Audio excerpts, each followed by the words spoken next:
ত্রিভুজের বহির্বৃত্তের সংখ্যা ও বৃত্তস্থ সামান্তরিক সংক্রান্ত। তো দেখো এখানে আমরা এই এমসিকিউটা সমাধান করাবো। বৃত্তে অন্তর্লিখিত সামান্তরিক একটি, দেখো আমরা একটা বৃত্ত যদি অঙ্কন করি, এই একটা বৃত্ত অঙ্কন করলাম। এখন বলা আছে বৃত্তে অন্তর্লিখিত সামান্তরিক। আমরা বৃত্তের ভিতরে যদি একটা সামান্তরিক অঙ্কন করি, দেখো বৃত্তের ভিতরে যদি আমরা একটা সামান্তরিক অঙ্কন করি, সামান্তরিকটা কিন্তু একটা আয়ত হবে, কারণ এই কোণগুলো হবে হচ্ছে সমকোণ। দেখো এই কোণগুলো হবে সমকোণ। আয়তের ক্ষেত্রে কি বিপরীত বাহুগুলো সমান এবং সমান্তরাল, তার মানে এই বাহু আর এই বাহু সমান হবে, এই বাহু আর এই বাহু সমান হবে। বিপরীত বাহুগুলো সমান এবং সমান্তরাল এবং কোণগুলো কি হবে সমকোণ। তার মানে বৃত্তে অন্তর্লিখিত সামান্তরিক, মানে বৃত্তের ভিতরে যদি তুমি একটা সামান্তরিক আঁকো সেটা কিন্তু একটা কি হবে আয়ত হবে। তার মানে অ্যান্সার কত? অ্যান্সার খ। দেখো কতগুলা বোর্ডে আসছে, তুমি এই এমসিকিউটা ভালো করে দেখে যাও, তোমার বোর্ড পরীক্ষায়ও আসতে পারে।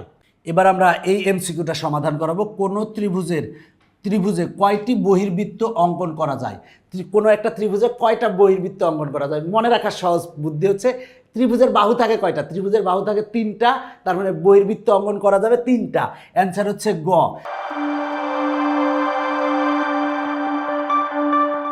দেখো আমরা যদি দেখাই তাহলে কিভাবে দেখাবো। দেখো একটা ত্রিভুজ অঙ্কন করলাম, এই একটা ত্রিভুজ অঙ্কন করলাম। ত্রিভুজের বাহুগুলোকে বর্ধিত করো। ত্রিভুজের বাহুগুলোকে যদি বর্ধিত করি আমরা, তাহলে বাহুগুলোকে তুমি বর্ধিত করো, বর্ধিত করলাম। বর্ধিত করার পরে এখানে যদি তুমি বৃত্ত অঙ্কন করো, তাহলে দেখো একটা বৃত্ত অঙ্কন করতে পারবা, এখানে একটা বৃত্ত অঙ্কন করতে পারবা, এখানে একটা বৃত্ত অঙ্কন করতে পারবা। তার মানে কয়টা বৃত্ত অঙ্কন করতে পারবা?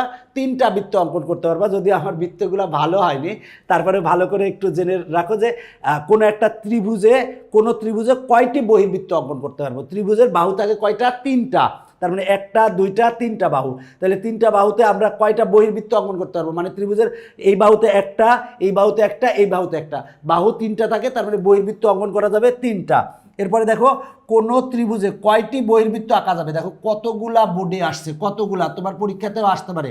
তাহলে কোনো ত্রিভুজে কয়টি বহির্বৃত্ত অঙ্কন করতে পারবো? মানে কোনো একটা ত্রিভুজের বাইরে কয়টা আমরা বহির্বৃত্ত অঙ্কন করতে পারবো? অবশ্যই কয়টা অঙ্কন করতে পারবো? 3টা অঙ্কন করতে পারবো। তার মানে অ্যান্সার হচ্ছে খ।